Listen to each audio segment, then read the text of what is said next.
عمران خان کے کہنے پر لاہور قلندرز کا کپتان بنایا گیا شاہین افریدی کا انکشاف۔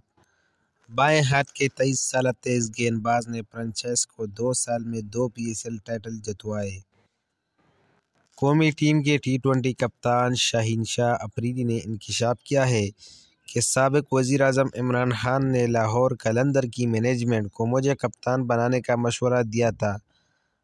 قرق انفو کو دیے گئے انٹرویو میں قومی ٹیم کے فاسٹ بولر شاہین افریدی نے کہا کہ میں نے انڈر-19 یا ڈومیسٹک سطح پر کبھی کسی ٹیم کی بطور کپتان نمائندگی نہیں کی، لیکن 2021 میں لاہور قلندر کے مالک سمین رانا اور ہیڈ کوچ عقیب جاوید کے ہمراہ جب سابق وزیر اعظم عمران خان کے دفتر میں بیٹھا تھا، جب عمران خان نے مجھے کپتان بنانے کا مشورہ دیا۔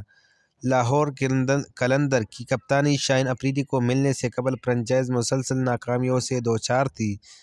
متعدد کپتان تبدیل کیے جانے کے باوجود ٹیم کی قسمت نہ کھلی۔ لاہور قلندر نے شاہین کی قیادت میں 2022 کا ٹائٹل جیتا، جبکہ 2023 میں اس کا دفاع کرنے والی پہلی ٹیم بنی۔